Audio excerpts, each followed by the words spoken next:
मनुष्य पर्याय की माने कुछ अपने को दुर्लभता समझ में आ रही है। माने हमारी जो मनुष्य पर्याय है ये कितनी दुर्लभ है, कितनी कीमती है, और इस मनुष्य पर्याय को हम कहाँ बर्बाद कर रहे हैं। माने और इसकी कीमत मैं आपको समझाऊं तो टोडरमल साहब या और भी आचार्यों ने उसको उदाहरण दिए कि जैसे मान लीजिए घर की छत पर कौवा आया और उसको उड़ाने के लिए क्या फेंकें हम, हीरा फेंकें। क्या फेंकें? पत्थर की जगह हीरा फेंकें।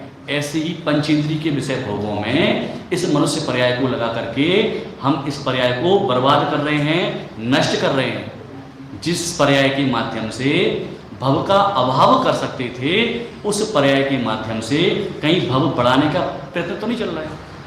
और इस पर्याय की दुर्लभता आगम में बतलाई कि जैसे मान लीजिए एग्जाम्पल दिया कि कोई व्यक्ति रुई की खेती करे, कपास है ना, रुई की खेती करे और रुई की खेती को पशु नहीं चर लें तो बाउंड्री वॉल कराए हीरे की, बहुत ऊंची ऊंची बाउंड्री वॉल कराए।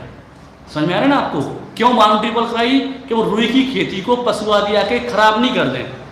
तो वो मूर्ख है कि वो बहुत अच्छा व्यक्ति है कि जैसे, अच्छा मैंने तो पूछा था मूर्ख, आपने कहा महामूर्ख है। अब आप विचार करना, उसको तो अपन महामूर्ख कह रहे हैं। क्या समझ में आई बात? कि वो जो व्यक्ति कपास की खेती को बचाने के लिए हीरे की बाउंड्री वॉल कर रहा है वो महामूर्ख है। ऐसी एक और एग्जांपल दिया, ये जो कोदो होते हैं, कोदो आपने सुना होगा सब, इन समझ लो कि धान का छिलका, उस छिलके को कोई मरकत मणि में सेके।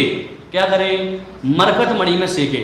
माने मरकत मणि तो बहुत कीमती, हीरे जवाहरात पन्ना से भी कीमती। और मरकत मणि का क्या होता है स्वभाव कि जब उसको अग्नि के संपर्क में लाएंगे तो पिघल पिघल के वो नष्ट हो जाएगी।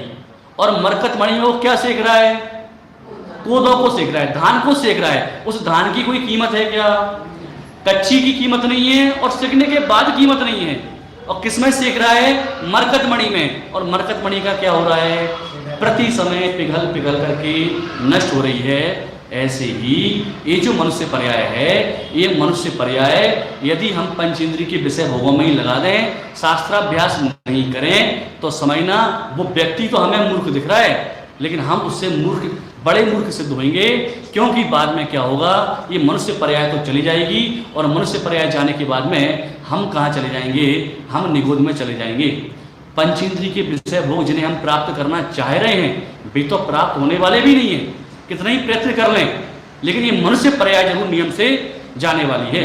ये मनुष्य पर्याय हमने बचा ली, इसको सार्थक कर लिया, और इस मनुष्य पर्याय को हमने सार्थक कर लिया तो कुछ जीवन की धन्यता है।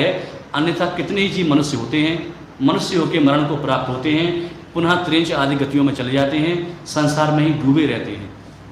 समझ में आ रही ना? तो ऐसी है मनुष्य पर्याय, महादुर्लभ है।